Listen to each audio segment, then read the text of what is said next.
Alright, coming live from my car using my laptop. I tried using my phone. It did not work the last time. I tried 4 times yesterday and it was just constant interruptions or issues. And I just had enough and I said I would do it again today. Alright, I've been waiting for people to talk about MGTOW, Red Pill, and add God, faith, and religion all added to it. And like the interaction between us. So far, nothing. So thanks to the conversation that I had 2 days ago, I have enough to actually bring this up and why it's relevant and how it interacts. Because for people like me, faith, ethics, morals, they all matter. Now, before we go any further, I do want to kind of give out a few thanks for some other people here. I'll do this really quickly. First and foremost, it would be Sandman and Tom Likas, because they kind of got me onto here. CRP, Coach Red Pill, back when he was doing it, because I don't think he covers this much anymore. I think he hopped off the train. Turfling Monkey and Hammerhand. I would say Hammerhand had his channel. He has had his channel, and along with a couple other YouTubers, they've had their channels removed, and there's been issues and stuff, but I would have to thank them as well. I do have a few issues with some of the YouTubers, but it really doesn't matter. It's mostly personal, just their style, and it comes across, some of them come across very blunt, like they just take the stuff and throw it at you. Moving on. Sunrise Hoodie is a Christian MGTOW YouTuber, and he has some good points now and then. Coach Greg Adams, awesome guy. All these are awesome, by the way. Terrence Pop and Redonkulous. He's like me, but he's been in longer, been in the service longer. My time in was 2005 through 2015, and my old Army unit is now defunct. Like, they were integrated in some engineering unit, and the last thing I heard is that they got shut down. So I don't know what happened to the entire brigade. I don't know. I don't know much about that. This is a very small category, but entrepreneurs and cars, I would have to give them some thanks as well. Anthony Spade, Donovan Sharpe, guys that I've had some issues with, but honestly, they do put out enough good content and make enough good points to make you think. Human, definitely, as well as Better Bachelor. So thanks there. Those guys, especially Human with the philosophical point of view, I have to say he's made me think more than anyone else, and I do appreciate that. Better Bachelor, good content, sometimes takes a little bit long, takes a while to get to the point, but he's not bad. And I want to say Undead Chronic, even though I don't know what his channel is now. I have some issues with the guy, but I'll just give him some credit as well.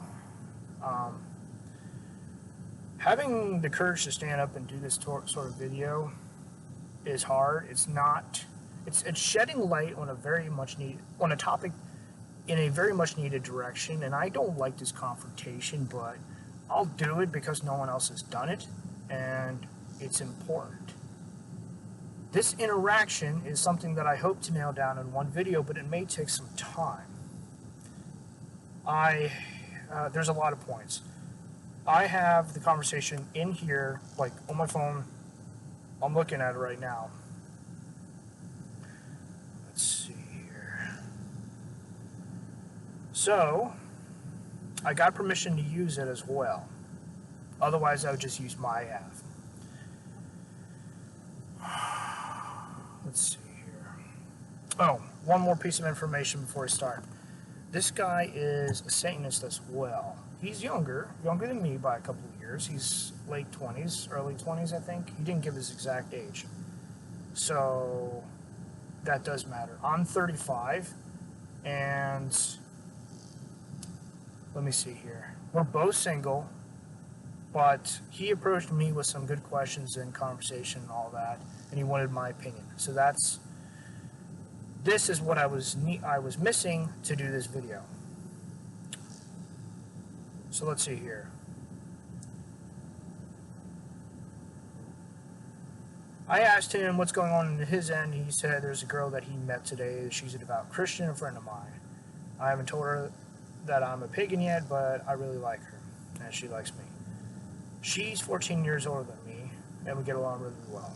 I just made the point here that age really is a number the older you get. However, when you're like 21 and she's 17, there's a sharp contrast there because there may not be the maturity there that is needed for the relationship to actually succeed, especially in today's day and age.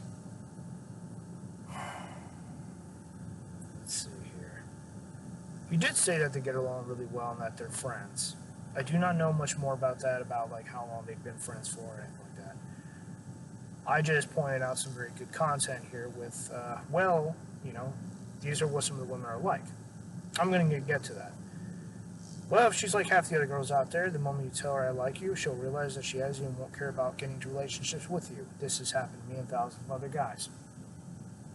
So from what I understand, showing your interest is what you need to do, and then rewarding her with attention. Just saying you love her is giving away free validation to her, and that is bad at this stage when there is no relationship. Now, I take no credit in pretty much any of this, with the exception of some of the interactions that I'll get along to later. I'll just credit everyone that I thanked, that I gave credit for in the beginning here. They're the ones who've helped me get this far. I explained to him that I'm 35 and I've tried to get dates, and it's been frustrating. About 5 years ago, I walked away from relationships because I was tired of the drama and the BS and being constantly used by women. When you are being used by women, you can tell because they act more feminine, more petite, and they try to act more innocent and naive. You know, like, we really need your help. Their attitude changes. Alright, he says, I'm not going to tell her that, although I don't think she is like other girls. And I explained to him what a knee walt is. Not all girls are like that.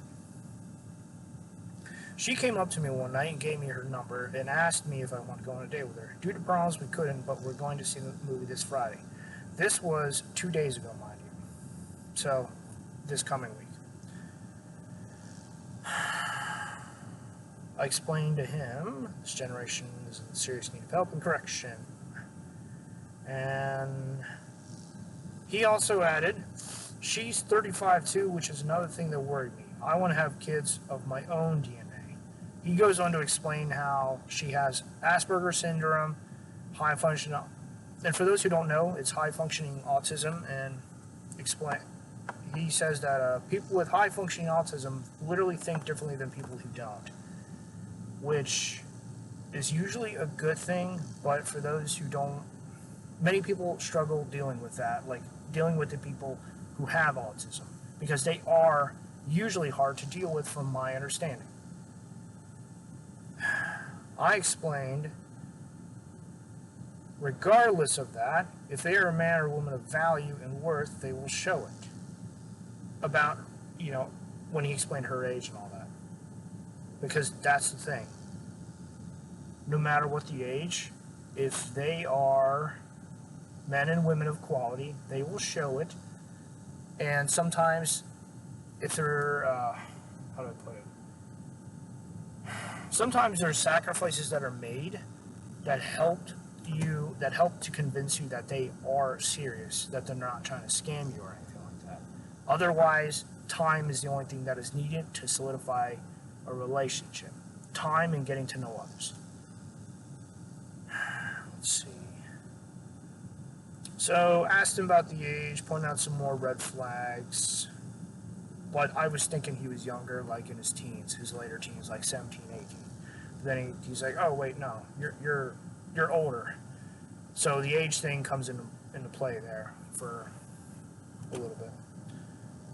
Let me see here.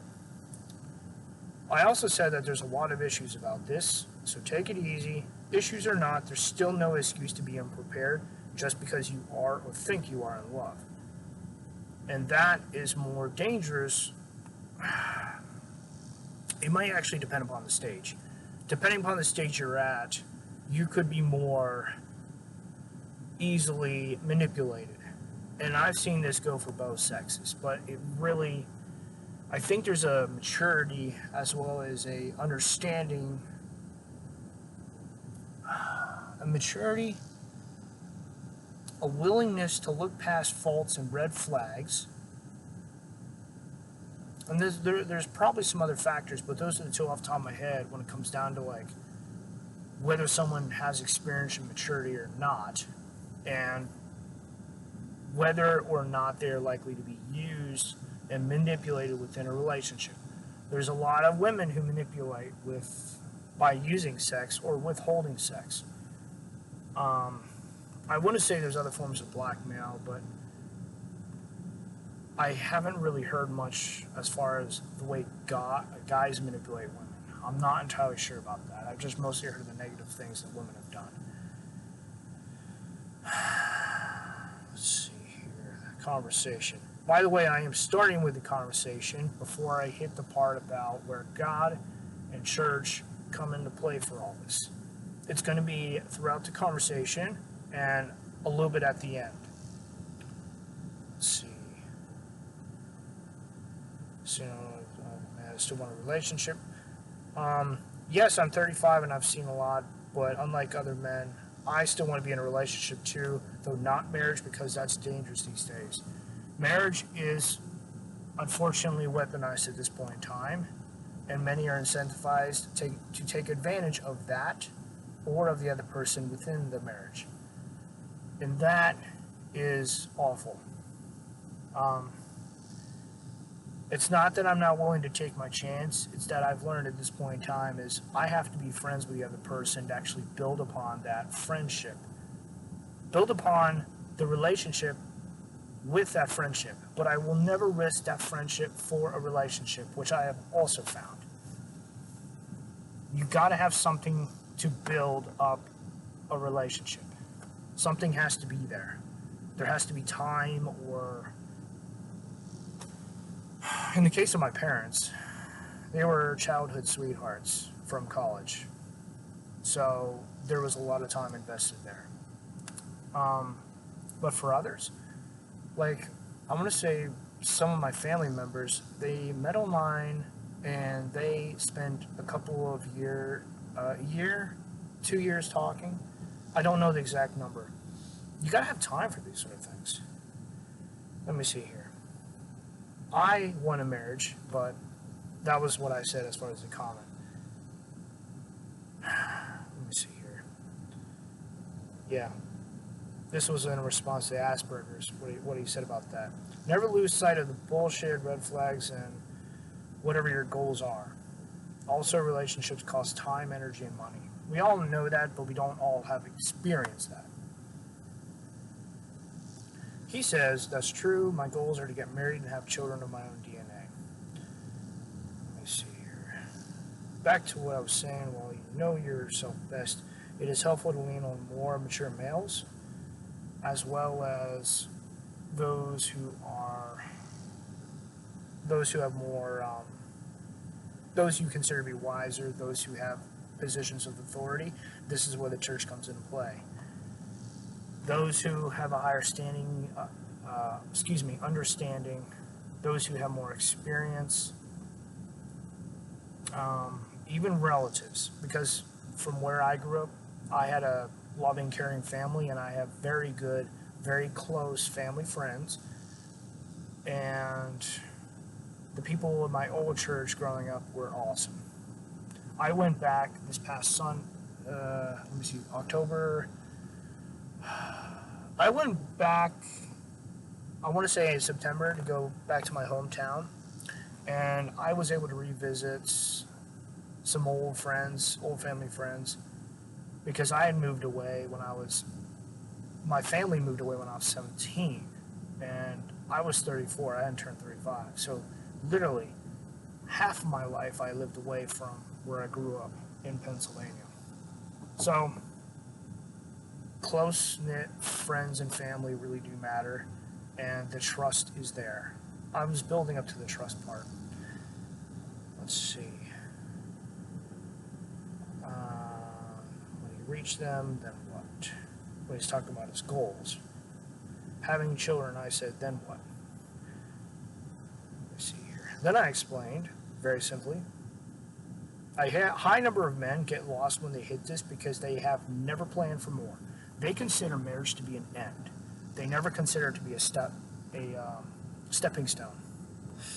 He said, by then I'll have new goals like starting my company. I was like, great, that's good. Reprioritizing is very important.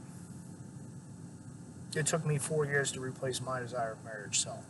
Then he asked if I no longer desired it, and I said, I grew up believing I'd be married, have kids, and a hot wife, and a stable job. None of those actually happened. Now, to bring the church and all that in place here, Kevin Samuels, even though he doesn't touch the topic of MGTOW, red pill, or anything of that, he's brought up some very good comments and videos about how the church, I do not remember the name of the video, but how the church can reclaim black men. And through that video, I understood, and I began to see when I was talking and asking around, there's no place for single men in church. There's none. I've looked. You can hang around there, you can donate, like, if you feel led to donate X amount of money, like $5 per first Sunday of the month, you can do that. But there's no positions available for single men. I would say for singles in general. For the churches, from my experience, focus on families and couples. For a church to grow, they have to have a youth ministry as well as something for the kids. And I'm not talking about like babies and what do they call that? There's something to deal with toddlers and nursery and something for toddlers. I have not really been to church in a while, and I haven't had a church in a while. Ever since I moved down to North Carolina in 2017 for a job, climbing cell phone towers and replacing some of the parts. That failed. That lasted for about 8 months, and then I walked away because I was tired of going through companies. There's a lot of that's a different topic. I'll just end it there. So after I said about grew up believing I'd be married, have kids and a job and wife, a career and a wife. All right, he said that sucks. I never said that. Oh, excuse me. I replied to his, you no longer desire marriage. I never said that. I said it took me 4 years to replace that goal because realistically, if I had kept going on with the same goal, I would either have committed suicide or I would be used by more women and be more of a wreck. Now, the veteran part of me wants to kick in here and say there's a lot of bullshit there because back then in 2014, I still had a very strong soldier mentality. Remember, I didn't get out until 2015, but my active duty years were 2005 to 2011.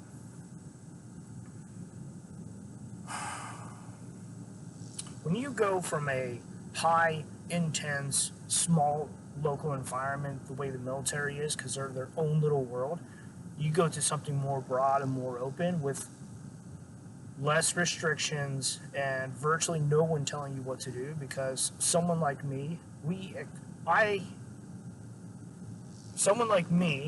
needs structure and needs to be told what to do. It took me years to figure out how to succeed and to not have to rely on other people to tell me what to do. I was still struggling with that at my age then. Let me see here. I joined the Army when I was 18. So virtually 10 years later, 28, so 26. Roughly, there was a lot of things that I was trying to learn around 26. And when you're in your mid-20s like that, you're going to struggle with a lot of things. Especially if you're young and you're married, because there's a lot of young mothers, a lot of young females who are married to soldiers and Marines alike, and everything looks great in the beginning, but it's toward the middle and the end where things are they fall apart in when they're really tried and tested. So realistically, someone who cares, you're going to get hurt. And there are high number of veterans who've committed suicide when they come back, and their wives, their possessions, their bank account, all of it's empty and gone. So I pointed that out because men need goals. We may not always need to be told what to do, but we need to have something to focus on to just head towards, because we're very goal-oriented. All right. He said that sucks, and I was like, yeah, you have no idea unless you went through it yourself. All right. Let me see. No, this is his response. No, I don't have any idea. I've been used by plenty of people during my life, though, and I've been abused, too. I know it isn't easy. It sucks, especially once you realize they've been stabbing you in the back the entire time. Church. Switching back to church.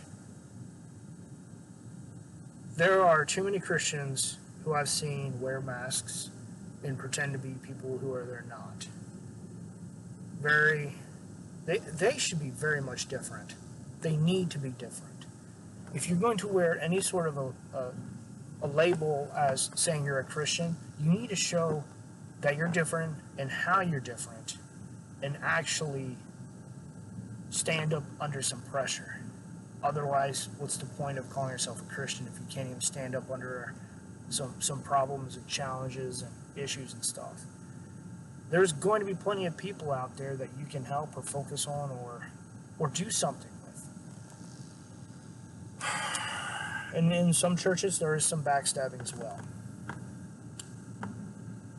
I'm going to stop here and say that when it comes down to MGTOW, men going their own way, the church doesn't really support that outside of, would you like to grow your spiritual life? Here are some books. And occasionally there are some older men who will take younger men under their wings, and it's called mentorship. Mentorship is lost and dying at this point in time. It is something that needs to be brought back, that I wish more men would talk about. Mentorship is different because instead of going your own way, the older man is helping the younger man find his way, or a way that is best for him or healthy for him. I use the word healthy rather than better because it indicates better and worse can have a sense of morality and ethics attached to it, where healthier and unhealthier do not. That's more of like, I'm not sure how to explain it quickly. When it comes down to healthier and unhealthy, it's like the prolonged effects. It'll take time, but overall, in the end, it'll have proven to be a benefit. Better or worse, just has more of a, like I said, morality attached to it. Alright, moving on. I took a step back here in the comments. I said, I hope what I've said has been helpful so far. It's heartbreaking to see yourself being used and not actually cared for or supported, because men need support. They need to know that we're making a difference. And I said I would be here, but give me a couple minutes. I gotta go and do on patrol, Anyway, so let me see here. The next day, the 6th, which was today's the 8th, right? When you're working night shift, since I work night shift, sometimes it's hard to keep days in track. So the start of this whole conversation started on the 5th, which is 3 days ago. So 2 days ago, he went back to me and said, hey, remember that girl I told you about? She invited me to her house to see a movie, but I didn't want to go to her house, so she invited me to her friend's house to watch a movie, and I came. And I said, hey, how did things go? Well, she told me her life story, and I was like, really? Okay. Because we know how that can go for hours. Also, manipulation and all that. I will say that when it comes down to it, I'm not going to bring up any personal stories, but there is something that did happen. If it is not unwanted and is dropped like a bombshell, and women notice that you are latching onto them, they may try to use that depending upon their age and all that. You know, their upbringing, their age. They may unintentionally try to manipulate you, because that's exactly what happened to me. I called her out on it, and she blocked me. But anyway, this isn't about me, it's about the conversation. She told me her life story, and she is a lot like me. Thumbs up. Like, we grew up similarly, we both have experienced similar kind of abuse, we both have similar personalities, we're logical, still emotionally sensitive too. She's a little more sensitive than me, but I've been through some stuff. She loves her daughter, but she also wants to have 2 more kids. 2 more kids. I want to have 2 kids too, a boy and a girl, just like her. It's weird how many similarities there are. I wonder. Terrence Pop here made a few good points about, and there's others too, but Terrence Pop made the point about actually Anthony Spades did too, and a few others, about how women, they want to try to blend in, they want to try to say that agreeable, and they show it through their actions and their words about trying to mirror. They try to mirror what you say and do, they try to get on your good side. And I explained that to him. I said, that may be a red flag with the number of noted similarities. However, women do want to be they want to be agreeable for the most part before marriage. From what I've seen, if social media is still in their life while dating, and then after marriage, they will likely be wandering around emotionally, which is like cheating. Emotionally wandering around and being unavailable is equivalent to cheating to women, where sleeping around would be for men. Now, that's not the standard. I'm just putting out my thoughts on that. Also, let me see. What's his name?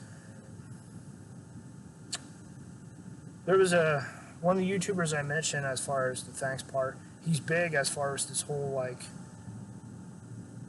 the noted similarities. Noted similarities and wandering around emotionally. There's some YouTubers as well. So, yeah, again, thanks. I would not have picked up on it if not for those guys. It's recommended to wean the wives, the women, the girlfriends, the women that you're interested in, that you're seeing, off of social media, or to make them value enough that they'll take themselves off of it. Then, from what I know, they'll need to stay busy, or else more issues will pop up. This is all from what I've heard, though, and it's consistent enough from multiple different sources to be trustworthy.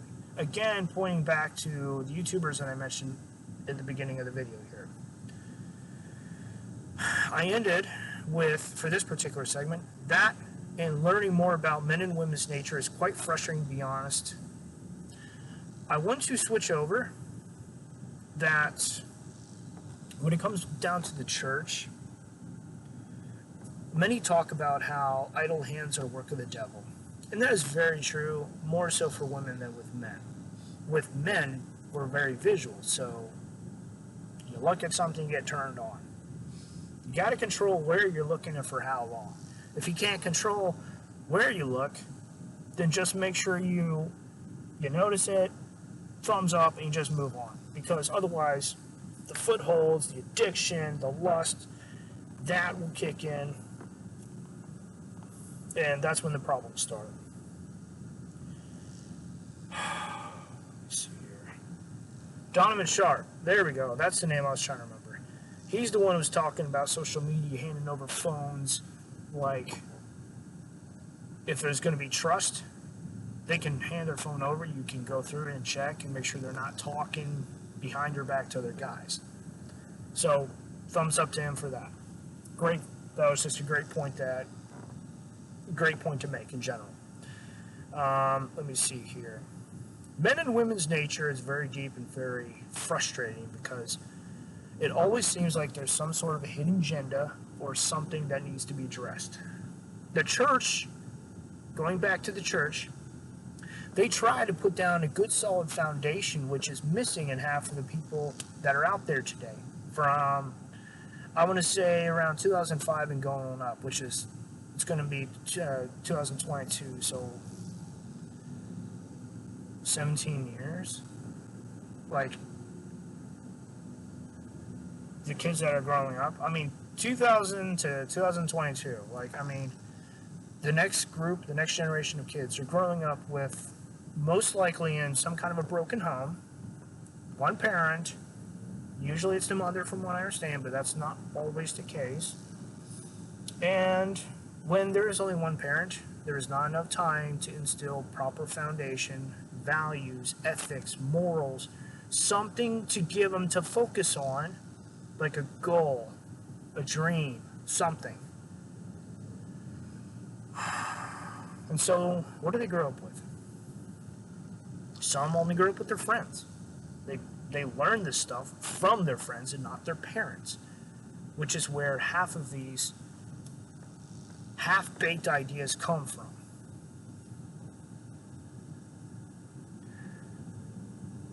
None of this stuff is easy, and it's only going to get worse the older you get, because it's going to get cemented in, and you're going to be growing up with something wrong and crooked in your life for who knows how long.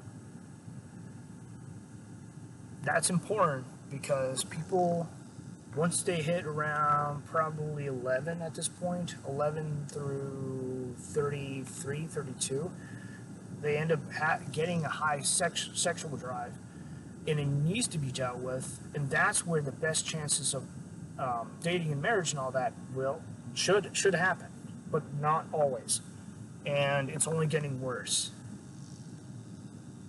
That ties in with the lack of morals and all of that. This is where the church should step in and provide some very good foundation, which is happening, but not, it seems to be sporadic from what I've seen. I have been to multiple churches, by the way. Just because I don't have a home church, a church that I can call my own, does not mean that I have not spent time visiting and seeing what's going on and investing time in some youth groups to specifically see about the interaction between the young adults. Though I will say I am very frustrated because I was asked not to come back to a youth group, a BSF group, because apparently some of what I said was offensive, even though none of it was clarified. Had to do with listing women of the Bible who were actually decent. I was like, why is not Queen Esther on there? Okay, whatever. And then someone brought up a point about Bathsheba bathing on the roof as far as part of the lesson. I was like, yeah, you know, some people said that she went up there on purpose to try to snag King David, right? And apparently that's what offended the leader, who sent me an email saying that I was not welcome back. And then having some Asian guy call me up to repeat that. And I was like, hold on. It took me 5 minutes to try to figure out what he was saying. And then when I asked if my points were ever made clear, he just reiterated his entire points. And I was like, okay, click. I hung up and I blocked the number. Do not try that bullshit with me. All right. Going back to the message here. I responded to his, but I'm afraid we're so similar we would just be friends part, as far as the whole list of similarities that I mentioned before. What I asked my significant other, I'll pass on to you. This was back when I was in a relationship. Let me see here. I was in a recent relationship, and it failed, but it was only because COVID shut things down hard last year, and I tried my best. 13 months, and I just said, fuck it, I'm done. I can't deal with this. I just can't. Like, things were gotten so busy and just everything was closed down. Yeah, I had to walk away from that relationship, and it's not from any fault of either of us. Anyway, basically what I told my significant other, I told him, the guy I was talking to here.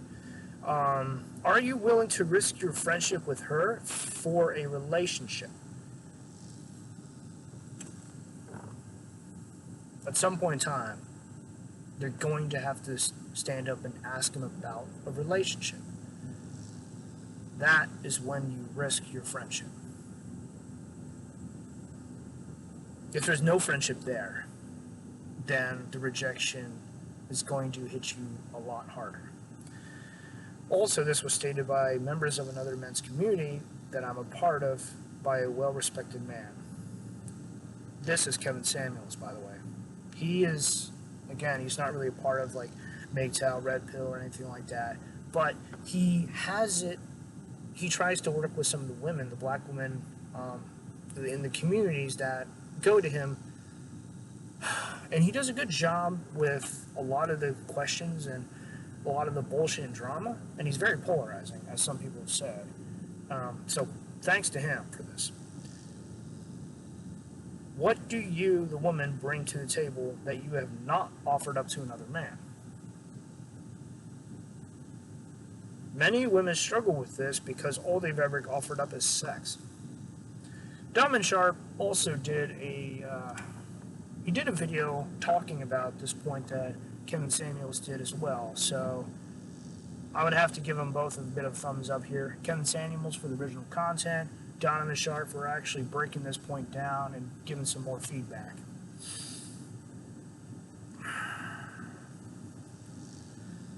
If both parties are giving more than taking and they are communicating, that is a good sign.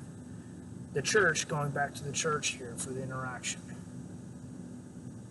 If you've got a good foundation, you're going to know what's important for the success of that relationship more likely than others who do not have a faith or something that kind of brings them together. That is the one thing that those with a religion and a faith have that those outside, atheists or whatever, they do not have that common theme, that common element to bring them together. You can call it as, you can say God, like you do not have God to bring them together. If you have that one thing, you both can build upon it and make it be the center of your relationship. Base everything off of that, in a sense. You know how many people say never base your relationship off of looks or sex because once it's gone, it's gone? It's very true. One of the biggest arguments and points to make as far as with religion and faith is that never goes away. That center will always be the center no matter what. I have to say, due to one of my brothers taking his life due to Lyme's disease, one of my sisters struggled with the question of why God would allow this, and I don't know if she walked away from her faith as a Christian as well, I don't know, but she hit that question hard and never got around it to the best of my knowledge. Her relationship with her husband is still going on strong. I think for the most part, God is out of the picture for her and her husband. So the support there was established before my brother passed away in 2009. So there was still support there. But the point I'm trying to say is, without something to hold a relationship together, it's more likely to fall apart, which is why couples and families with faith and religion are more likely to succeed, even if there's problems. Infidelity being a huge part of that, a huge problem that is very commonplace. He goes on to say how she isn't on social media, and she has let me look through her phone. It's a bit completely outdated. This ties in with the fact that she's in her mid to late 30s and all that. And I was like, oh, okay, so that's not bad. That's a big plus. It's good. And I said it's not always about trust, but sometimes it's about what women desire and long for that makes them weak and wanting to roll around and see what's available, which is very true. You're around the same thing, the same person for X amount of years. You want to go out and see what else is there. You don't always want to keep looking at the same face every single day. You don't. I know I wouldn't. I'm very social at this point in my life. I'm not someone who wants to be inside playing video games like when I was in my army years, because that's what I did. I was an introvert sitting inside playing Call of Duty. Look at me. In a car, being able to interact with other people. Not now, but before I did this video. Gas station, got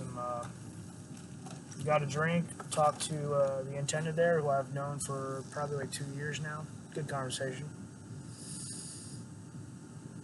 Let me see here. It's not always about trust, but sometimes about what people desire. Cheating isn't always physical either. Let me see here.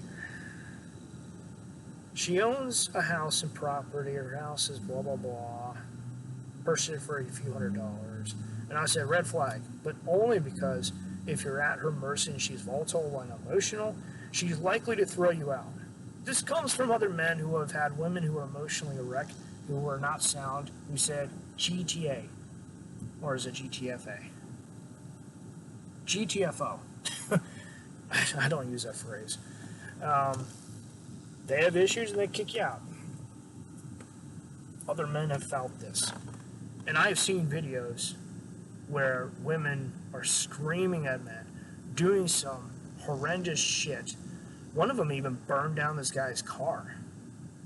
Yeah, actually 2 of them, because one of them actually kind of was thrown backwards and her head smashed into a window of the car behind her. I think the guy in the video just like laughed about that. Still, burn an entire car just because you're angry? That's bad. This isn't like the same as like kicking someone out of the property. For those, I have not seen videos for. I've just seen a couple of men walking in, recording their woman, their wife, their girlfriend cheating, and then just grabbing their stuff and walking out there. They just like curse her out, or they curse the guy out, and they're just like, whatever, bye, done, and they just leave.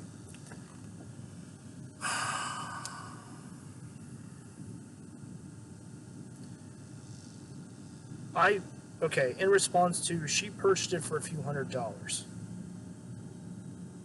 If she can explain where she got the money, if it wasn't from someone else in a previous marriage, divorce, if she was a shady type of woman, divorce raping the last guy she was married, because she already has some kids.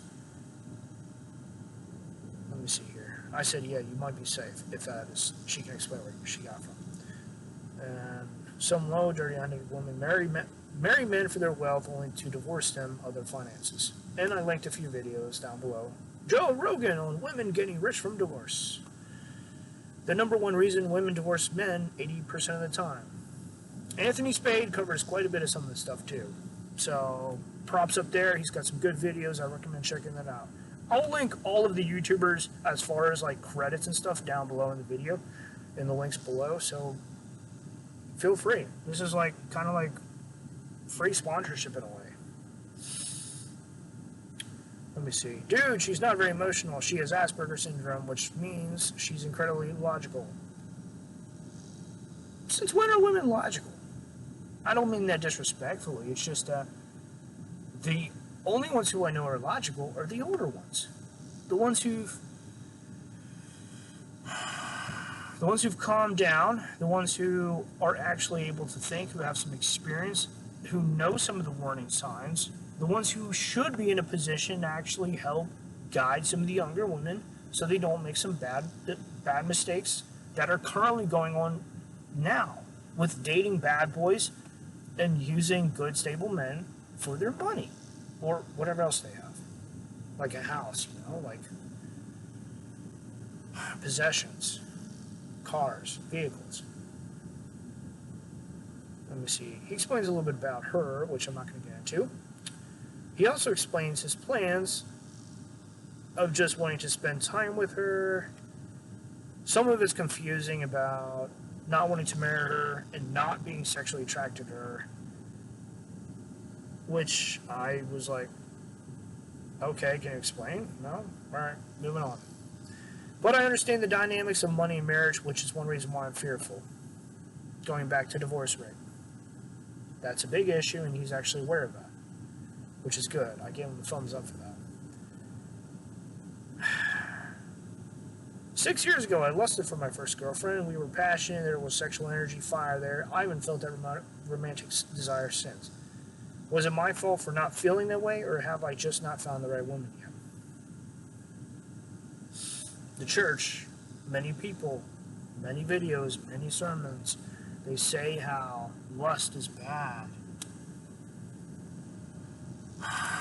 If you're not in control of yourself and your desires are the ones saying, you're going to do this, you're going to do this now, and you're not saying no, that's bad, that's wrong. You're not in control of yourself. You're not in control of your body. Lust is something that is controllable to a point, but once it gets past that point, if you're not walking away, you're not going out that door, you're probably going to give in and do something incredibly stupid. If you're young, it's more likely to go use your parents' credit card to go log on to that porn site. I heard a lot about that when I was a kid. I heard a lot about that at church and stuff, and I still remember some of that. We all make bad decisions, but some of that is where a good foundation, parents and all that, can really impact you so you don't make these bad mistakes and decisions. And you don't suffer the consequences, because that is what a good parent can do. They can give you the tools so that there's a buffer between you and some of these really bad consequences that can happen. Unplanned pregnancy, bills, STDs. There's probably a few others out there. I explained that once back in 2008, there was a sweetheart named Angel, and we had dated starting online while I was deployed. We dated for 10 months before I was foolish and did something stupid and broke it off. Basically, I feel like an ass, but I did cheat on her. Like, that event where I did cheat on her, just like, I don't want to go back to being that kind of a person. And I did explain a little bit about that. I said it was all just like what you're describing. I've had only one other relationship like that. Again, going into the relationships and emotionally invested. Alright, so I could go along with the sexual tension, even add to it, to enjoy it, but I still largely dislike and stay away. I have attachment issues that are mostly resolved now. That is a big thing. I was adopted. I had some... This is staying away from this right now. I was adopted. I had issues, and my parents bent over backwards to help me identify and deal with some of these issues, because attachment issues will fuck with you like nothing else. And if you have attachment issues trying to get into a relationship, trying to date, you are more likely to be manipulated. Luckily, that really was not the case for me, but I will say that the Army did, some of the people in the Army really fucked with me bad, and my self-image is shit. It's been like that for years, up until probably 2015, maybe. Like the same year I left the Army Reserves, I'm not sure, because 2015 is when I went to counseling, back into counseling officially, and I was able to get some help. I went back. I've had counseling throughout the years, but it didn't start until 2015 because I had a church, and I had very good friends who helped me get what I need. So, counseling, church, that is something else that is incredibly important to deal with some of these issues in today's world. MGTOW, there's other men, more mature men who've made mistakes. They realize what had happened. They see some of the warning signs. Red pill, same concept there, but it's not always men. Contrary to popular belief, there's some decent women out there. I have one of them on my YouTube subscription list, but I don't remember her name, and I've seen one video of hers. I don't know if I would count her as a source, but, you know, I'll look at it and I'll look at the names and I'll see if there's anything else. If she actually is a source, I will put her down there. let me see here. Back to this. Let's see. So I could go along with sexual intention. So I could go along with the sexual intention and even add to it to enjoy it. Okay, yeah. We all love the sexual tension. We all love it. We all get heavily invested in it. Because guess what? When you're in love, you got the love goggles on, you're not seeing clearly, and you're feeling things that you haven't felt in a very long time. Or for the first time. That shit feels good. It's addictive.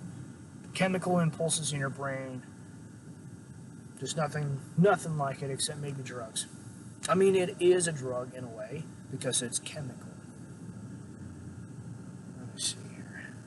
Attachment issues, yeah. Yeah, I'm not going to talk about that. Not now. Alright. There's some other issues. I'll just say there were some other things as far as attachment issues. I'm going to leave that out because it does not apply here.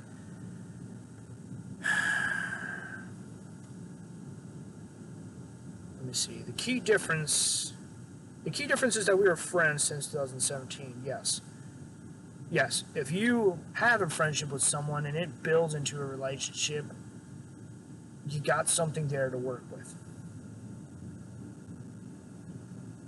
Let me see. Yep. So why am I opening up to tell you this? So you can understand that I was there while you're at, but twice. There's been others who I've talked to and I've tried. Things didn't really work out well. One of the girlfriends ended up using me for my money, and that's how I ended up being broke for about 6 years. I made some stupid decisions, and she took advantage of it. The smartest thing that I ever did was basically introduce her to my parents, who then realized and said, hey, wait up, red flag. If not for them, I would be in a much worse situation. So I do thank my parents for helping out. This was back in 2011, so this was years ago, by the way. I think I was like, 2011.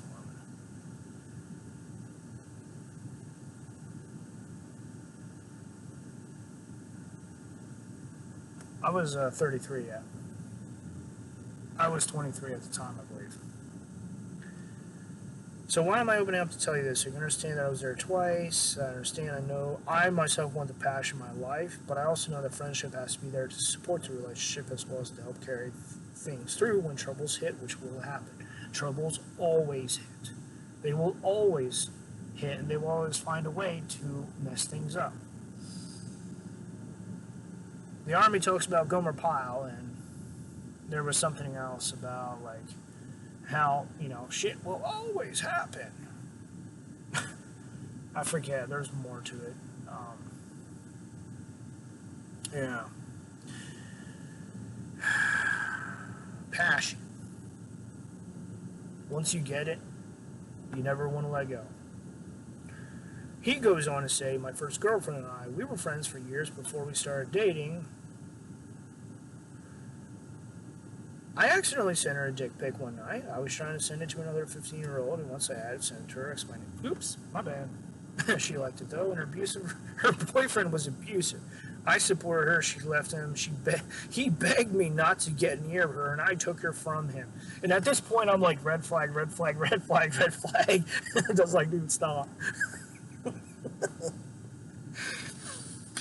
No regret. It was an excellent decision. LMAO.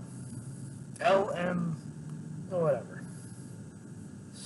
I was ballsy 15-year-old. How come I'm not ballsy now? Maybe it's the abuse, probably. And I'm like, that's because you've learned. You're not that naive, and hopefully you're not that stupid as what you did then. That's bad.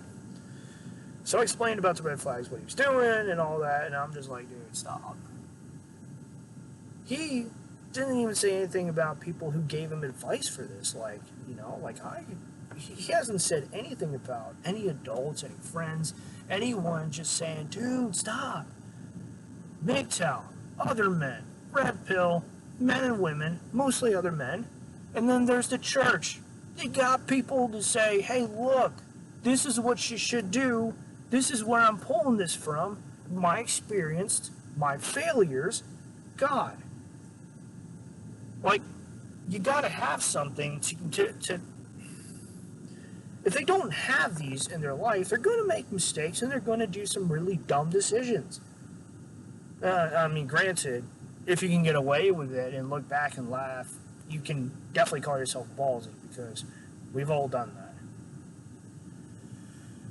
No, I have. Don't want to talk about them. Not now, anyway.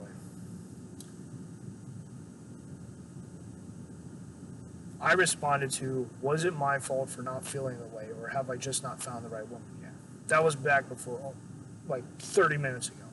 No, from what I understand, it's not about fault. If it is, and you've done all you can, and either the issues that prevent the relationship from happening are on her end, or something got between you two and blocked things off, this is as far as my understanding goes. Pinpointing the blame.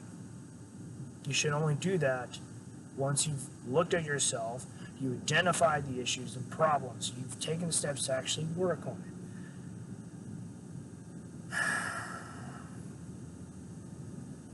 I would say never point the fingers first, and if you do, point them at yourself and see where your failings may lie, where your issues may lie. And the Bible does back this up, saying that you want to take the needle out of your own eye before taking the plank out of the other's eye. And the idea is basically fix your own stuff before trying to help other people.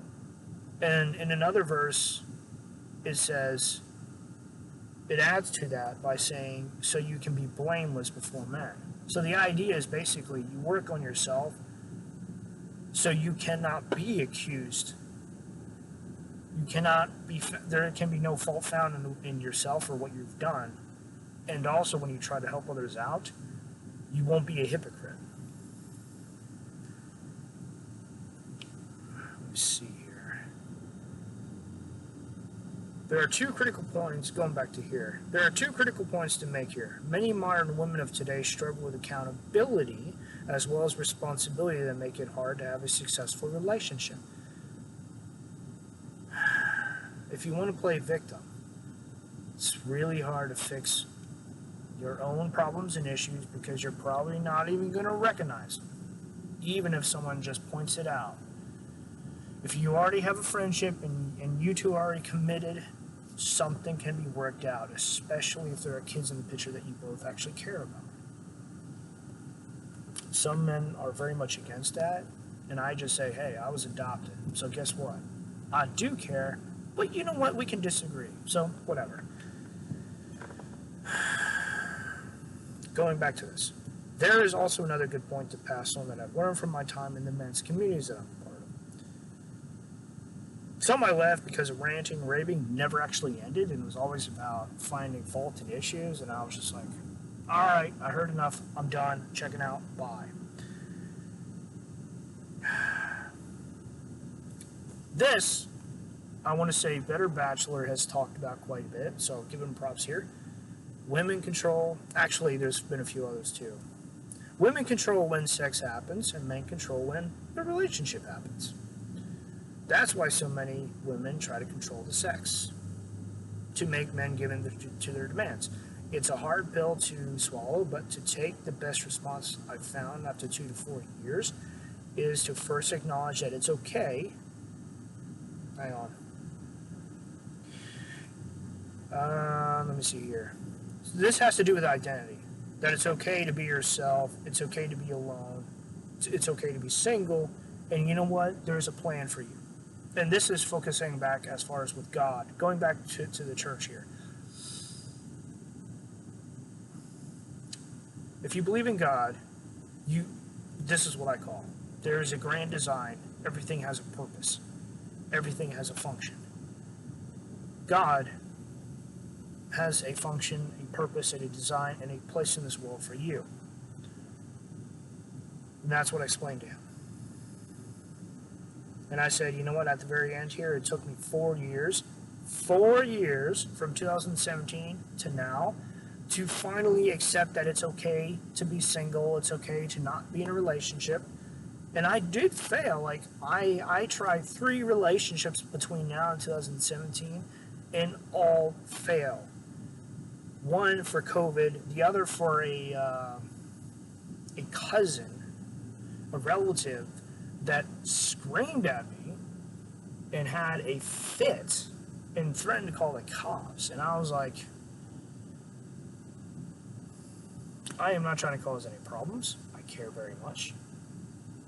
And as much as I want to do something to get her to shut up from screaming at me for like a solid 5 minutes straight, headache. Then the other one was basically someone who lived in Pennsylvania, and I went down two times. Her ex, who hooked us both up as far as like introducing and saying, yo, I think y'all two might be good matches, he actually got between me and her. The last thing I heard was basically her calling me up and screaming at me. I just hung up and blocked her because I was like, hey, you let him get between us and you chose him over me. Because there was a conversation that I had with both of them on the phone, and they both hung up on me at the very end because the guy was being a major ass. Basically, I couldn't get a word in edgewise. I couldn't talk. I couldn't say nothing.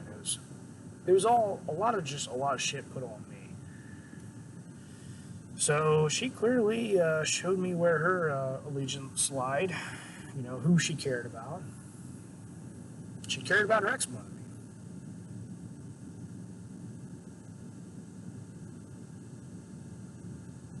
me. It was a bad decision, I learned. Thankfully, I didn't lose lots of money. It was basically some gas money, and that was about it, because between North Carolina and Pennsylvania, depending where you're at, is like an 8-hour drive. Let me see here. Believe me.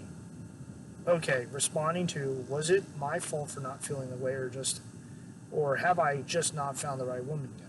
Believe me, it's not about fault for the most part. There's just too many things that we of this generation have grown up with that, when combined with technology, have increasingly made relationships difficult. Anthony Spade and Donovan Sharpe talked about some of this. And I know for a fact TFM has talked about some of the stuff too. However, I think he went in it from a different direction, and I don't remember.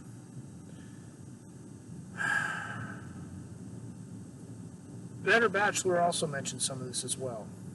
So, usually everyone has contributed to me passing that on to him.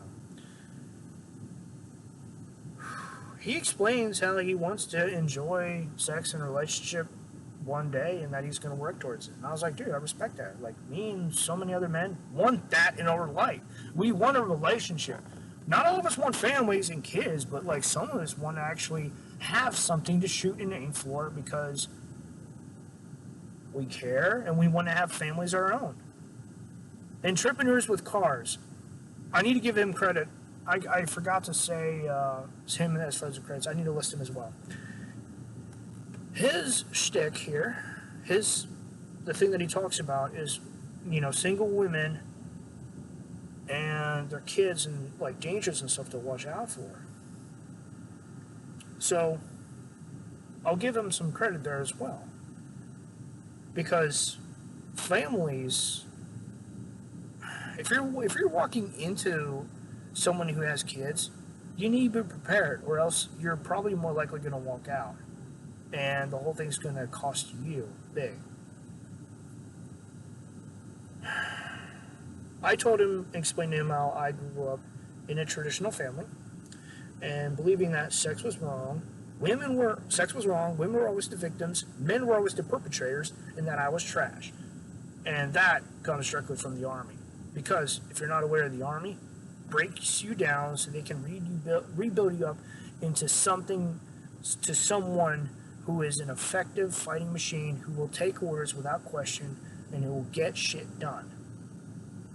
And to an extent, when you're focusing on the country and the national defense, that makes serious, because you need to have, you yourself or the men and women underneath you, they need to be told like, when they're given an order, they need to be able to follow that out to a T and not hesitate.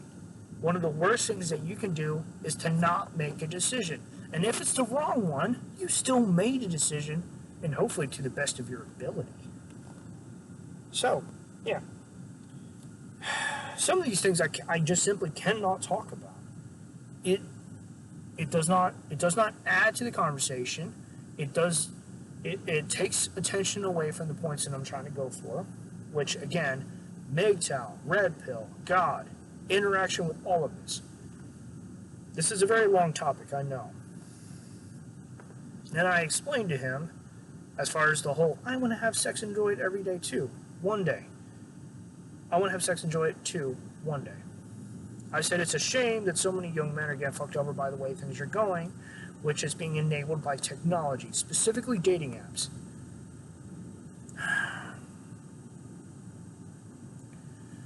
Why would women with no standards, no fathers, to help keep things in check, and when shit happens for them to settle down, why would they ever want to settle down with a decent, stable guy when there are bad boys all around?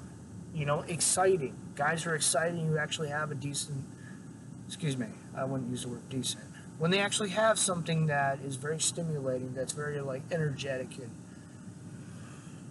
kind of like the party life. I never had a party life. For me, it was the military. Went 18, joined up, left when I was 28.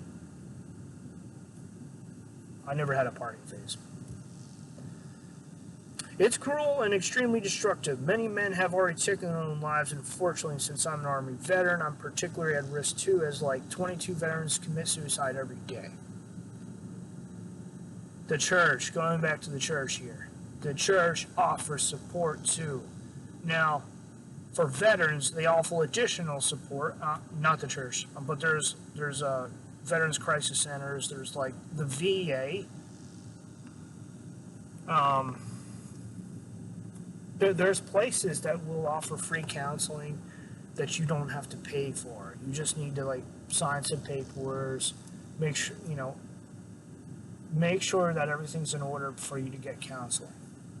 This is, however, a growing issue with the VA that hopefully will be taken care of. There is a backlog. I don't know how bad it is now, but like 6 years ago, the backlog was horrendous, and it needed to be taken care of because there were veterans waiting for care who were dying. They're like, the backlog was bad back then.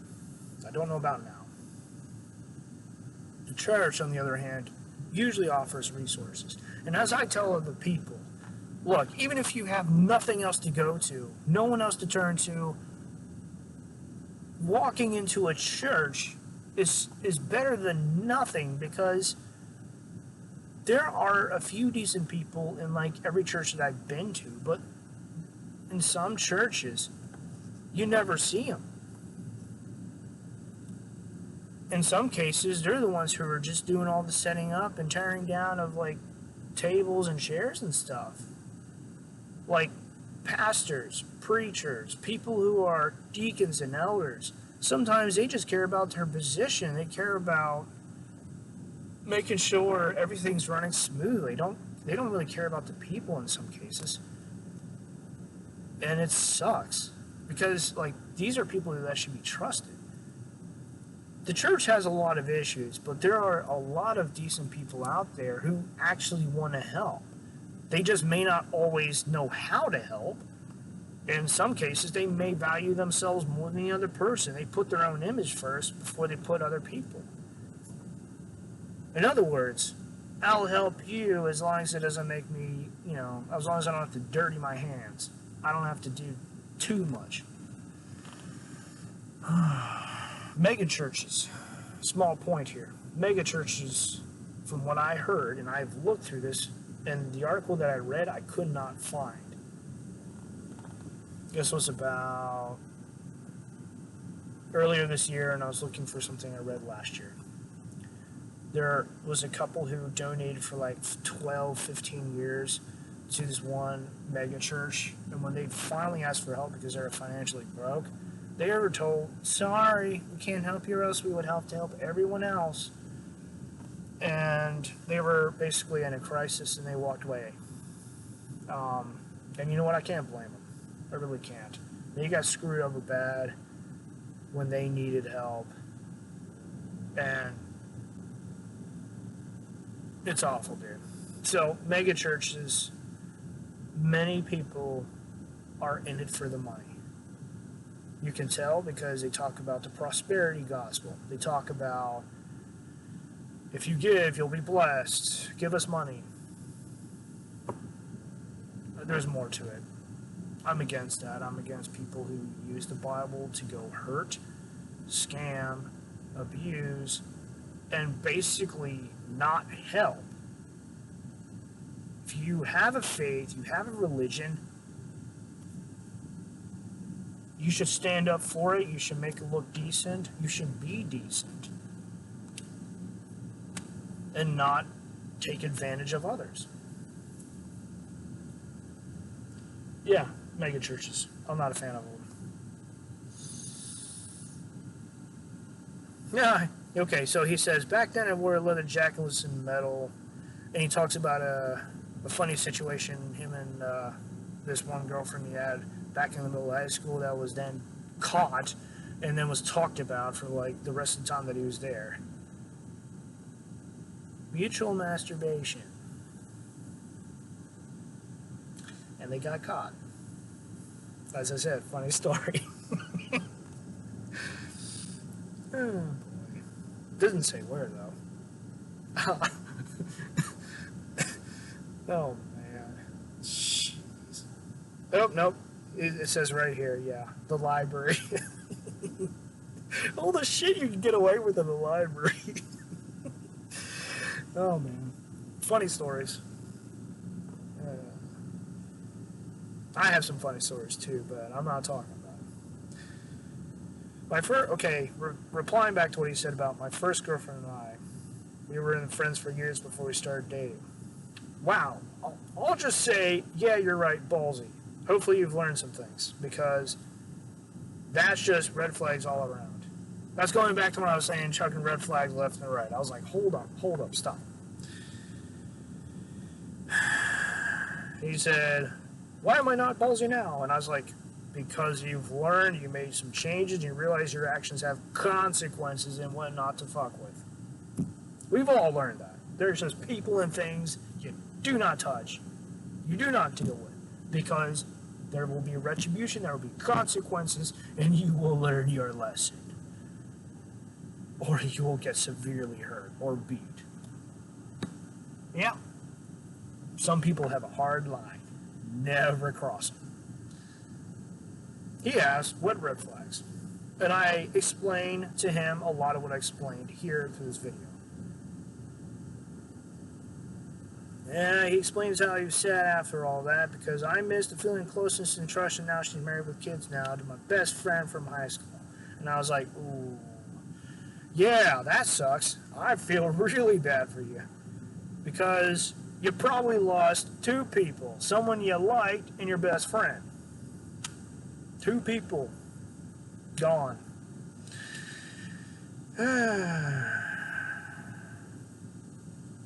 I responded to, well, back then I wore a leather jacket with some metal.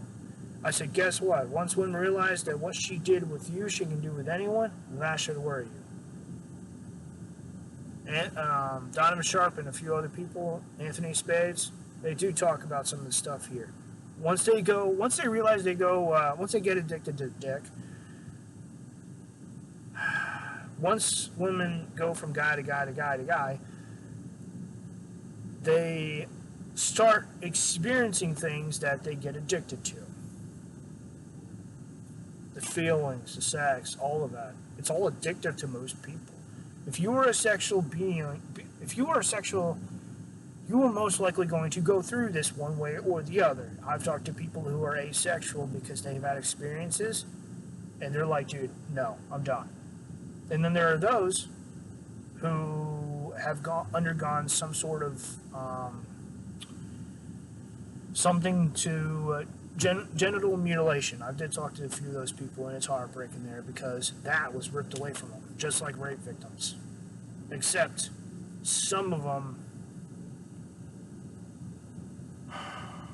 them just, they're done with the whole thing.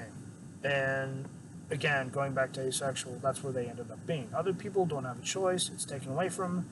That's where... Alright, moving on. I've already said quite a bit about that.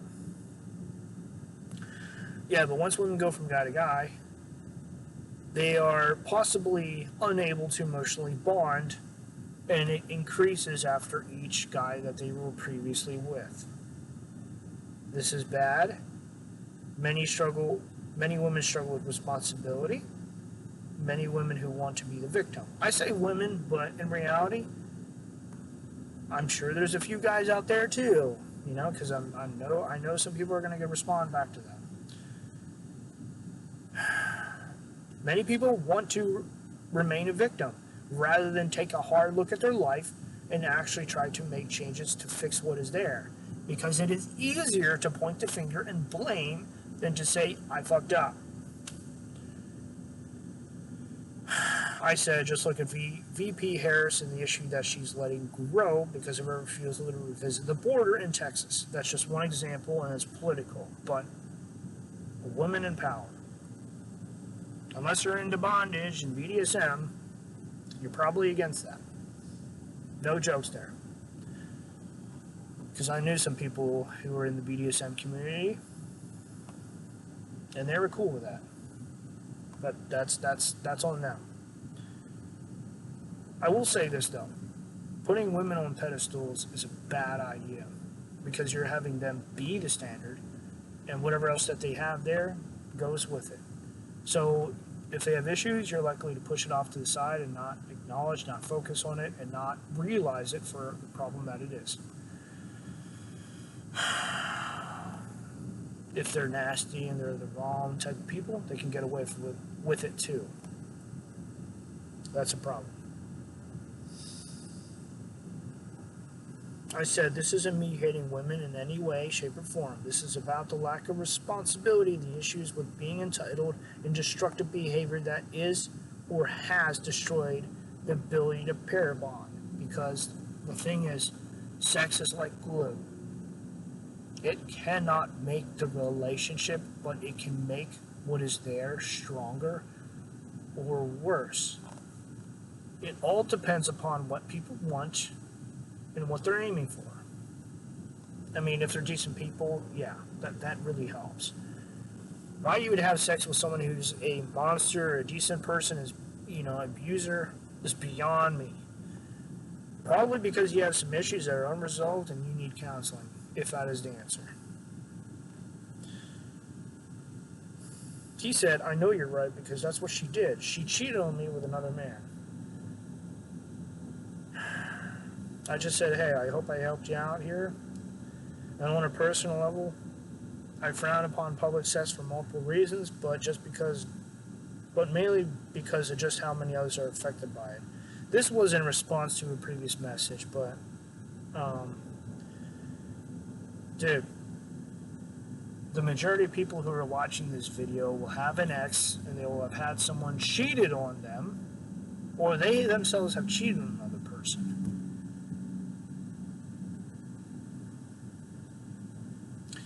In my case, I feel back when I was like 19, 20, when I was in my first relationship there, I feel pretty bad because I was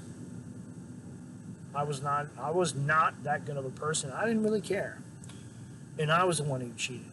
So I own up for that, and I use that to help basically make sure that I never go back to there to being that type of person again. That's me, though.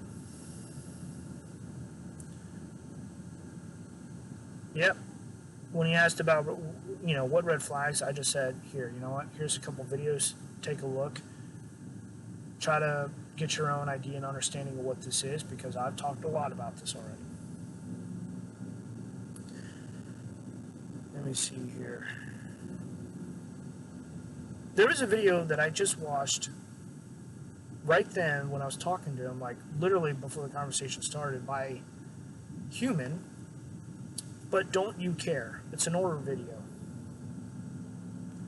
And it talks about, breaking this down real quickly, it talks about how there's been a few women who care more about others and about the general population than about her or the person that she's interested in. And how they will try to use that against, they may try to use that against you. And part of the answer is simply this. Either don't care, so you don't get abused or used, or you limit what you care about. Let me see here. I did talk to Human, and it was awesome. It was a good experience, and I do appreciate being able to talk to him. But this was just like through Patreon. Sandman, him and I had a conversation before, and it was good. However, I went back and I edited the whole video. I submitted to him, and he uploaded to one of his sites outside of YouTube. I forget which one. I listen to a lot of music, so I mostly stay on YouTube myself. But Sandman is an awesome guy to talk to. He's pretty smart, pretty perceptive, and he can help you put together a list if you're trying to come up with some points. So basically, if you need to go bounce some ideas off, I would recommend Sandman, because that's what I did. Not everyone says, my time is available, I'm here if you need me, here's a modest fee that I'm asking for. Sandman is one of those people who will do that. Alright, for the last part of this whole red pill PUA, pickup artist, I said at the very end of all that, with the red pill content as hard on many previously was shamed the way MGTOW was, but now it seems that those who have hated have realized that it's best to make red pill content look like PUAs, aka pickup artists. That's BS, but whatever. And I linked to 21 Studios top 21 TikTok MGTOW truths why men stop dating. And that shit will make you cry, because like the best content is like there's like one video for these videos. There's like one video in the beginning, one video in the middle, a couple in the middle, and like the best are at the last. Seeing this guy sit outside of his apartment crying for his girlfriend to not kill his kid, his baby, was like. And there was another that was basically this guy just telling his daughter, you know, goodbye, love you, I'll see you later. Like, walking away from dating is so you can save whatever's left of your heart, whatever's left of you and your humanity, not just simply your finances. Because for men, many of them realized, I need to get better because of my kid. Finances, kids, you're seeing shit that needs to be dealt with. Those are the three main reasons why men stop dating, they walk away, and in some cases they work on their own life. He says, in response to all that, about the videos and about everything else there, well, I know how to spot warning signs that someone is a narcissist, sociopath, or psychopath. I want to say this, going back to pickup artists, what I was saying about that. The church does try to encourage dating. They try to encourage what was known as courtship.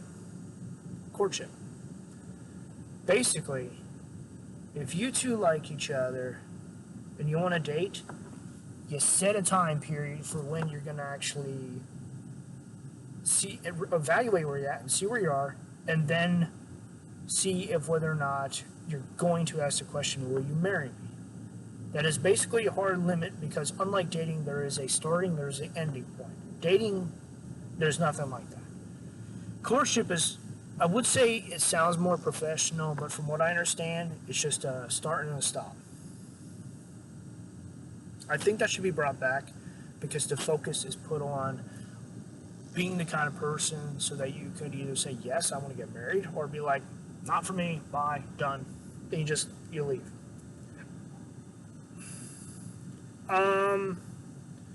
I have some issues with some of the YouTubers, and I did mention that.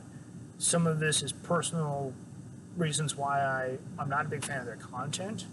I did go into that a little bit there. Good points. You put it out poorly or very bluntly, and in ways that I disagree with. Simple. I mean, I'll listen, and I do like a lot of what is said here, because again, credit is given where credit is due.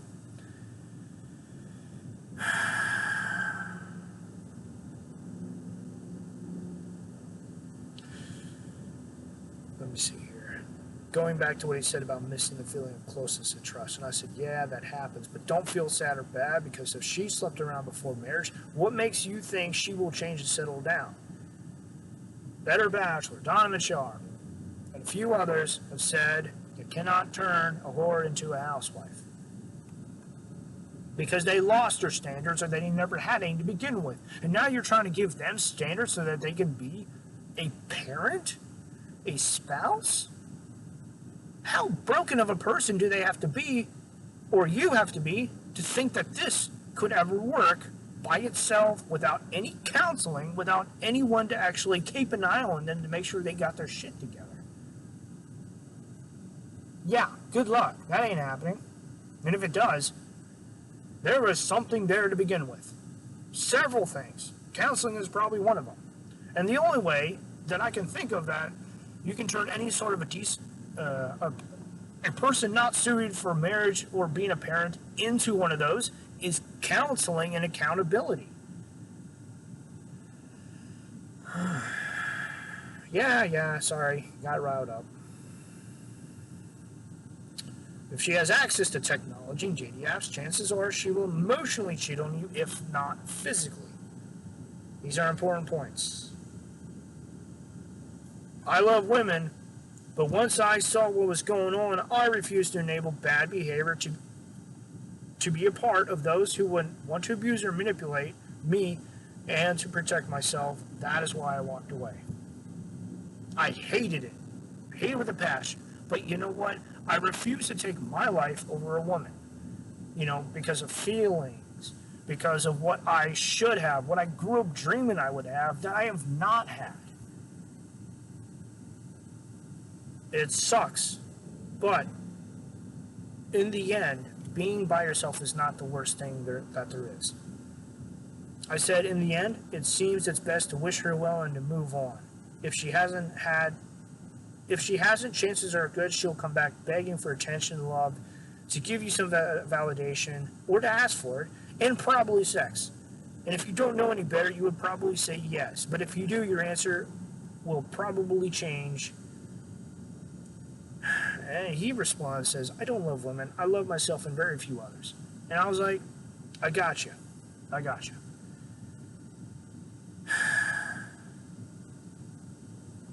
I respond to his, I know you're right because that's what she did. She cheated on me with another man.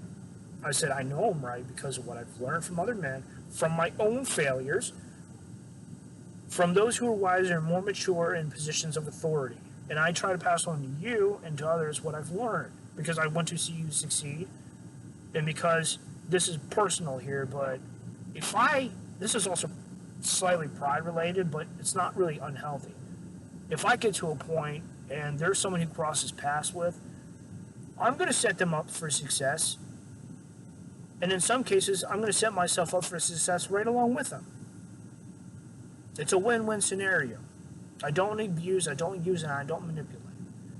If I do manipulate, it is simply to make sure both of us are being set up for success. There's nothing wrong with that. He responds, oh yeah, and I say, hopefully all this makes sense. There's more to learn than just this. And he said, there's always more to learn. I was like, yeah, thumbs up. Let me see here, moving on. Responding to, I don't love women, I love myself and very few others. Probably for the best, but at least it wasn't like me years ago, which was to hate everyone, minus the few who've earned my support and trust. Because, again, adopted. I had anger issues. I've struggled with anger and rage in every shade and type. Every shade and type. I was accused of some stuff. I had some nasty shit happen in the army where I almost cracked, almost blew up, and almost killed someone. That person I made peace with. He died, something happened, I made peace with it, and I was able to forgive and move on, because that man, you know, if I would have moved to Vinch, I would have been in a very different place than I am now. It took everything I had for like 20 minutes. Any movement that I would have made, because I was so angry, I was shaken. I'm not going to go into the situation. I'm just going to say, like, one of the things that I had to struggle with as far as anger related happened during my Army years, at the very end of my Army career, active duty wise. So every shade of anger I went through. Let me see here. I said, yeah. In response to his, there's always more to learn. I said, yeah, but eventually it gets hard to accept, because the more you learn, the worse the problems and everything else gets. And eventually you stop because you think you know it all, which may be true depending upon the subject. Or because you hit a wall and you cannot or will not accept it. And you're just saying, I'm done. Christians. Many Christians have walked away because they could not answer the whole, why would God allow this? God allows things for a few different reasons, to the best of my knowledge. Consequences. Maybe not always your own actions. To set you up in some way in the future. It also could be to set you up so you can help other people. That has happened to me recently, where things in the past came back and I was like, all right, cool, I can help these people out here. It happened to me too, so yeah, too. The third one, so God can bless you, test you and bless you. Prosperity gospel fits in there, but it's more than that. Trust, letting go, saying, hey, maybe my Creator knows a thing or two, because, you know, He made me. If you are a Christian, you believe this, I am using that. I'm using that logic right there. 3 main points on why God allows stuff to happen. There's another one too, I just remembered. It's so you can... God talks about letting bad weeds grow along with good ones. And when the time is right, you pull out all the bad weeds. In other words, sometimes things are there, but you can't see them. And when the time is right, God will shake things up and allow them to be removed, because as painful as it is, as painful as it is, you'll thank Him later. Or you'll be thankful later. It's kind of like you break your arm and the bone sets in correctly. So the doctors have to re-break your arm so they can fix it. But it hurts like hell. You're being fixed, and it hurts. Yeah, same concept. Moving on, at the very end. It's been 1 hour and 30 minutes. I need to wrap this up. Yep, with your permission, I'd like to do a video and conversation, leave your name out. I will send you the link to my YouTube channel by chance. Yes, and I both know the real problem. We learn everything we can about mental illnesses. Talks about the mental ill, finding new ways to abuse with the knowledge they've gained, and learning how to hide it better. This is his response there was to mine, but it eventually gets hard to accept, because the more you learn, the worse the problems. So responding to that, that's what he said. I was like, yeah. I did find it a little bit funny, because I said, let me see here. I'm sorry, but what makes you think they care about improving yourself? Men, you just want to feed their addictions and problems. Anyway, we had some fun, bad jokes. Fast forwarding to this whole thing later, because again, I'm at the end here. Talks about, when I was 16, I watched MGTOW videos until I was 17, so I got burned out of them, but I'll check out what you have. I was like, yeah, I'll send you a link afterwards. I'm not a Christian, but information is valuable regardless of the source. Big point here for the church, because guess what? This is important. This needs to be talked about. Many Christians think that, hey, Christianity is right and everything else is wrong. And they will hammer down that point without taking anything else and even remotely considering whether or not it's true, it's valid. Faith and religion are personal. What I believe is probably not what you're going to believe. But guess what? It's fine. It's fine to have differences of opinion of religion and faith. Yeah, like, it's fine. It doesn't matter. This is personal, so why does it matter which religion is right or wrong? This is about you, a relationship with your Creator, with God, So, to that end, what makes you think that this is ever going to be the same for every person? This is all subjective. And that's the point where I stand very hard at, that very many Christians are actually against, or they don't know, they haven't gotten to that point yet. Because to them, it's right versus wrong. My faith is right, yours is wrong. And there are some who use that point to attack others. And that is where I'm against. I'm like, dude, the Bible is supposed to build, to support, to mature, to grow. See the negative stuff and you remove it. You don't take the Bible and you don't go turn into a weapon against humans. They talk about the Bible. Paul in the Bible, the Old Testament, talks about, at least I think it was him, he talks about how the sword of the Spirit, the Word of God, is used and is sharper than any double-edged sword, and is used to divide the good from the bad, and how it can be used to combat the spirits, specifically demons. There's other people who take a lot and go deep into this, but the point I'm trying to say is our ability is to resist what is out there, not necessarily to fight it. And when it comes to our faith, our beliefs, many of what we grow up believing comes from our parents, comes from the leaders, comes from church. And there's other places too, but it's mainly parents and church. There's relatives that will fit in the picture here as well. So,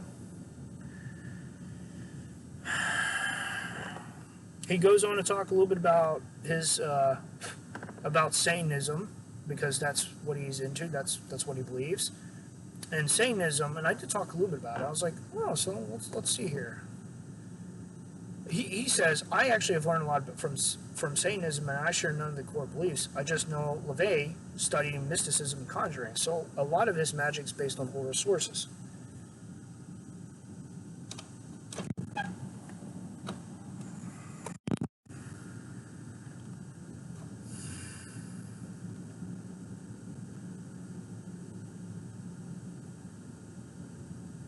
Okay. I said, be back in a bit. Let's pick this up later. Not in those words. He says, Mitter, today I felt sexual fire energy. Yes, I was afraid that fire was extinguished, and I have learned the hard way that I am a straight man. Because some of these people that I talk to, they're bi, they're gay, they're unsure of where they stand. That comes from not having a foundation, or a foundation that is not fully built. For me, I'm unique in the sense where I was a Christian, I had a Christian foundation, and that shit got sheared in half. I may go into that in another video, but my foundation is half Christian and half LGBT and some of the other stuff that I've learned. MGTOW, Red Pill, some of the people from the LGBT community, they were actually decent enough and say, you know what, you're a decent person, let me work with you, let me help you get back to your feet, because you know what, I see what you're doing. I see who you are. I'm not going to go any further because I'm not going to go cry. But that stuff impacted me. There's people there. One of the people who've helped me out the most, he's an atheist, and he's a paraplegic. He lost both his legs. Got to get amputated because of some other issues. And one of them is related to a student, if I remember correctly, who misdiagnosed him. And he could be angry about that, but he's not. He's choosing to live, and he's choosing to forgive. Live and forgive. Because guess what? If you don't, you're going to hold on to it, you're going to kill yourself. You're going to always be the victim. You're never going to learn to move on. That actually should be like the subtitle for the video. Live and forgive! That came out wrong. Satanism. Yeah. I tried to explain some other things too. Never use the Bible to bash and hurt other people, physical, humans. If you're going to use the Bible, challenge those points you disagree with. Challenge those authorities, laws and stuff like that. You can use the scripture to challenge certain things. Just don't use it to go physically hurt other people. Wearing masks to hide who they are in public. And then many are unable to accept that faith is personal and important, but ultimately to each person to their own beliefs. Again, recapping what I just said about that one part of a church. Yep. Alrighty. Another small point. I've had 2 boyfriends, neither of them could ignite my sexual fire, and I was depressed by it. And what I've learned here is that people, they grow up believing certain things, thinking, they grow up crooked because of what they've learned, what they believed on. Like, it's part of their foundation. They think they're straight. Who am I to argue? I'm just telling you what I see. I'm telling you the problems. And there are other people, they go this way because of, like, abuse, because of the shit, trauma that has happened to them. And it's like being molested by your mom, having an aunt coming over and just use you as a sex toy. They talk about some interesting things in 50 Shades of Grey, which is very interesting as far as with Christian having some issues with his own mom, having him whip her, which was very interesting. I only saw the first movie. I don't know if I'm going to go back to see the rest, but I heard a lot of things. I was like, all right, whatever. There's really nothing else that I need to talk about that except for the one part about his mom using him to whip her. Point in case, if you're straight, you're straight. If you're not, it's going to be really hard, and it's probably foundation related. Like, you're not sure because your foundation isn't there. You're probably also still young. You're probably still, like, trying to figure stuff out, and you don't have a good, mature adult in your life to help you find your way, to find your steps. There's a lot of foundation that is being removed in this country, in the U.S. here, because I'm currently here in the U.S. In this country, maybe in other countries, God's being removed. I don't know. But God being removed, this jail, this prison system here in the U.S. is it's overflowing with men, and men are just being exploited and used, and it's pretty awful. It's pretty bad. Once men go to jail, I can't say anything about the statistics. I don't know, but like support, function, stability, foundation. So, father's being removed. The next one would have to be the church itself. Has been splintering into 1,000 different parts. With I'm trying to think here. Evangelical Free. My family went to Evangelical Free Church, but Baptists, different sect within Christianity. And there's like 30, 40 major ones, but there's more out there. The church itself is splintered and fractioned. They should be together to help others in times of need. COVID last year showed that was not the case most of the time. A physical disaster like a hurricane sweeping through. Churches have helped in the past. Down in Louisiana, for example. Take God out of the picture, you take men out of the picture, you take the church out of the picture, what's left? Parents split. Broken home. Ties in with political issues. That's where we're at now. The country is divided and splintering. The foundation is being sheared if it's not already sheared in half like it did with me. And I sure as hell don't want to see the country go down in flames. And like Redonkulus, like Terrence Popp here, it may get to the point where you have to pick up your arms to fight against your fellow man. And like my old NCO, I did not sign up for this shit. Anyway, it's an hour and 45 minutes. Thank you for listening. Hopefully you've learned some things out of this. It's been hard, hopefully informative, about the conversation I had with my friend here.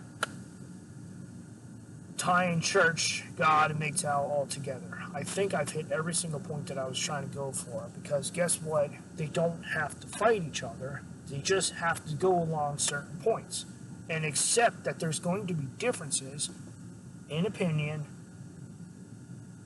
in faith, and in ethics, morality. There's going to be differences, and that's fine.